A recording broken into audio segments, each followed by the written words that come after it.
നാലാമത്തെ അധ്യായം ശൃംഗിവേരപുരത്തെ ഗുഹൻ. ശ്രീരാമന്റെ വനവാസം ആരംഭിക്കുന്നത് ശൃംഗിവേരപുരത്തായിരുന്നു. അതായത് ഇന്നത്തെ അലഹബാദ് ഉൾപ്പെട്ട പ്രദേശം. അലഹബാദിൽ നിന്ന് 20 കിലോമീറ്റർ അകലെ ശൃംഗാരൂർ എന്ന സ്ഥലത്താണ് രാമനും സീതയും ഇരുന്നത്. ആ പുൽത്തകിടി ഇപ്പോഴും അവിടെയുണ്ട്. സീതയ്ക്കും രാമനും സംരക്ഷണം ഒരുക്കി ലക്ഷ്മണൻ വീരാസനത്തിൽ ഇരുന്ന സ്ഥലത്ത് വീരാസനം എന്ന പേരിൽ അവിടെയുണ്ട്. അലഹബാദിന്റെ പഴയ പേര് പ്രയാഗ് എന്നാണ്. ബ്രഹ്മാവ് പ്രശസ്ത യാഗങ്ങൾ നടത്താൻ വേണ്ടി തിരഞ്ഞെടുത്ത സ്ഥലമായതിനാൽ പ്രയാഗ് എന്ന പേരുണ്ടായി.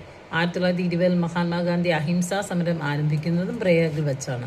ചുരുക്കത്തിൽ രാമൻ അയോധ്യയിൽ നിന്ന് നാടുവിട്ട് കാട്ടിലേക്ക് കയറുമ്പോൾ ആദ്യം സ്വീകരണം നൽകാൻ എത്തിയ നിഷാദ രാജാവായ ഗുഹന്റെ മധുരനാമമാണ് പ്രയാഗും അലഹബാദും എന്നൊക്കെ കേൾക്കുമ്പോൾ ആദ്യം ഓർമ്മ വരിക. ശ്രീരാമന്റെ വരവറിഞ്ഞ ഗുഹൻ മന്ത്രിമാരോടൊപ്പം രാമനെ സ്വീകരിച്ചു. രാമൻ സ്നേഹപൂർവ്വം ഗുഹന്റെ വസതിയിൽ പ്രവേശിച്ചു. ഗുഹൻ ഫലമൂലാദികൾ കാഴ്ചവെച്ചു. ശ്രീരാമൻ ജലം മാത്രം കഴിച്ചു. ആതിഥ്യം സ്വീകരിച്ചു. വനയാത്രയിൽ ജലാഹാരം മാത്രം ശീലിക്കാനുള്ള തയ്യാറെടുപ്പായിരുന്നു രാമൻ. ശ്രീരാമനെ ഏറ്റവും ഇഷ്ടം തൻ്റെ കുതിരയോടായതിനാലാവാം കുതിരയ്ക്കുള്ള ആഹാരം ഗുഹനെ കൊണ്ട് തന്നെ കൊടുപ്പിച്ചു. ഗുഹന്റെ മനസ്സ് നിറഞ്ഞു. രാത്രിയിൽ സീതയ്ക്കും രാമനും ലക്ഷ്മണനും ആണ് ഉറങ്ങാതെ കാവലിരുന്നത്. രാത്രിയിൽ സീതയ്ക്കും രാമനും ലക്ഷ്മണനാണ് ഉറങ്ങാതെ കാവലിരുന്നത്. ലക്ഷ്മണനോട് ഉറങ്ങിക്കൊള്ളൂ, ഞാൻ എല്ലാവർക്കും ഉറങ്ങാതെ കാവലിരിക്കാമെന്ന് പറഞ്ഞപ്പോൾ ലക്ഷ്മണൻ വഴങ്ങിയില്ല. രാത്രി രണ്ടുപേരും രാമകാര്യം സംസാരിച്ച് നേരം വെളുപ്പിച്ചു.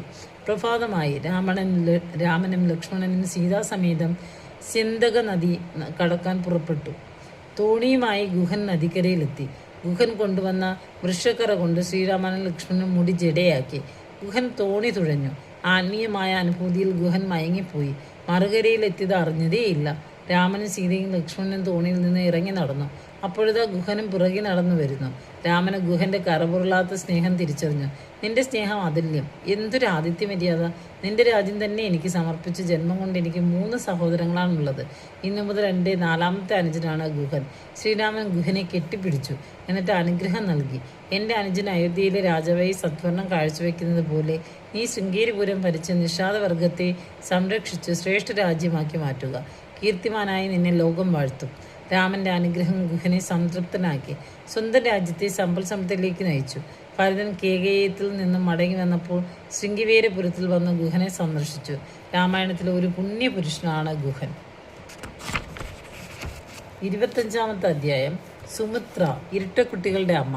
രാമായണത്തിലെ കുലീനതയാർന്ന അമ്മയാണ് സുമിത്ര. പേര് പോലെ തന്നെ എല്ലാവരോടും മിത്രഭാവം മാത്രം പ്രകടിപ്പിക്കുന്ന ശ്രേഷ്ഠ വ്യക്തിത്വം. ഏറ്റവും ബുദ്ധിമതിയായ ദശരഥന്റെ സപത്നി. ശ്രീരാമൻ മഹാവിഷ്ണുവിന്റെ അവതാരമാണെന്ന് ആദ്യം മനസ്സിലാക്കിയത് സുമിത്രയാണ്. ബുദ്ധിമതിയായ അമ്മ എന്നത് കുരുട്ടുബുദ്ധിയില്ലാത്ത അമ്മ എന്ന് ചേർത്ത് വായിക്കണം. ഒന്നിനോടും ആർത്തിയില്ലാത്ത ഏറ്റവും മാന്യയായ മാതാവ്. നേമി എന്ന ദശരഥന്റെ ആദ്യ ഭാര്യ കൗസല്യ. കൗസല്യയിൽ ശാന്ത എന്ന പുത്രി ജനിച്ചു. പിന്നീട് ദശരഥന് ഒരിക്കലും സന്താന സൗഭാഗ്യം സിദ്ധിച്ചില്ല. കുഞ്ഞിക്കാൽ കാണാനുള്ള ഭാഗ്യത്തിന് കൈകേയി രണ്ടാം ഭാര്യയായി വിവാഹം കഴിച്ചു. അതിനും കുഞ്ഞു പിറന്നില്ല. 3ാമത്തെ ഭാര്യയാണ് സുശീലയും ബുദ്ധിമതിയുമായ സുമിത്ര. കൗസല്യയും കൈകേയും ഒരുപോലെ സ്നേഹിച്ചു സുമിത്രയെ. എന്നാൽ ദശരഥൻ പലപ്പോഴും സുമിത്രയെ മറന്നുപോയിരുന്നു. പ്രഥമ പത്നി എന്ന നിലയിൽ കൗസല്യയ്ക്കാണ് ദശരഥൻ പലപ്പോഴും പരിഗണന നൽകിയിരുന്നത്. അതിൽ സുമിത്രയ്ക്ക് ഒരു പരിഭവവും പരാതിയുമില്ല. പിന്നെ കൈകേയി ദശരഥന്റെ മനമയക്കിയ ഭാര്യയാണെന്ന് സുമിത്ര മനസ്സിലാക്കി കലഹമില്ലാത്ത അന്തഃപുരം സൃഷ്ടിച്ച് മാതൃകയായി. പുത്രകാമേഷ്ടി യാഗത്തിലെ പായസ വിഭജന സമയത്താണ് സുമിത്രയുടെ മാന്യതയുടെ അടക്കവും ഒതുക്കവും ഒന്നുകൂടി ഭദ്രമാകുന്നത്. ദശരഥൻ പായസത്തിന്റെ പകുതി കൗസല്യയ്ക്കാണ് ആദ്യം കൊടുത്തത്. പിന്നെ കൈകേയിക്ക് പകുതിയും. പായസം തീർന്നു. സുമിത്ര ബഹളം വെച്ചില്ല. സുമിത്രയ്ക്ക് അത്രയും ആത്മവിശ്വാസമുണ്ട്. കൗസല്യയും കൈകേയും തന്നെ കൈവിടില്ല എന്ന്. ദശരഥനും അതറിയാമായിരിക്കും. സുമിത്രയുടെ പെരുമാറ്റം അങ്ങനെയാണ്. അതുകൊണ്ടാണ് കൗസല്യയ്ക്കും കൈകേയിക്കും ലഭിച്ച പായസത്തിൽ നിന്ന് 2 പേരും ഒരു വിഹിതം സുമിത്രയ്ക്ക് നൽകിയത്. പായസത്തിന്റെ അനുഗ്രഹമായി കൗസല്യയ്ക്ക് ശ്രീരാമൻ പിറന്നു. കൈകേയിക്ക് ഭരതനും സുമിത്രയ്ക്ക് ഇരട്ടുകുട്ടികളായ ലക്ഷ്മണൻ, ശത്രുഘ്നൻ എന്നിവരെ ലഭിച്ചു. അങ്ങനെ സുമിത്ര ഇരട്ടുകുട്ടികളുടെ അമ്മയായി. ഈ ഇരട്ടകൾക്ക് മറ്റൊരു യോജിപ്പിക്കലിന്റെ മാതൃകയുണ്ടായിരുന്നു. കൗസല്യയുടെ മകൻ ശ്രീരാമന്റെ കൂടെ ഇരട്ടയായി ലക്ഷ്മണൻ എപ്പോഴും ഒരുമിച്ച്. കൈകേയിയുടെ മകൻ ഭരതൻ കൂടെ ഇരട്ടയായി ശത്രുഘ്നൻ എപ്പോഴും ഒരുമിച്ച്. ഏറ്റവും രസകരമായ വസ്തുത ഇരട്ടകളായ ലക്ഷ്മണൻ ശത്രുഘ്നൻ എപ്പോഴും വെവ്വേറെ ആയിരുന്നു എന്നതാണ്. ഒരുപക്ഷെ ഇതെല്ലാം ബുദ്ധിമതിയായ സുമിത്രയുടെ നയചാതുര്യം തന്നെയാവാം.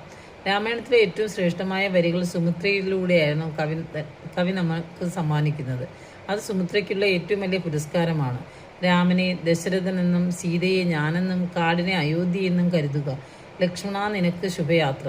എന്തൊരു ഗുണാത്മകമായ യാത്രാവാണിയാണിത്. സുമിത്ര സമന്വയത്തിൻ്റെ പ്രതീകമാണ്. ഒരു അമ്മ എങ്ങനെ ആവണം എന്ന് ചോദിച്ചാൽ അതിനുത്തരം സുമിത്രയെ പോലെ ആവണമെന്നാണ്. എല്ലാ കുഞ്ഞുങ്ങളെയും തൻ്റെ കുഞ്ഞായി കരുതി അധികാരഭ്രമമില്ലാതെ മക്കളെ വളർത്തിയ സുമിത്ര മാതൃകാമാതൃത്വമാണ്. ഇവിടെ ഈ രാമായണ മധുരം എന്ന സുകുമാരൻ പെരിയച്ചൂരിൻ്റെ സമാഹാരം അവസാനിക്കുകയാണ്. നന്ദി.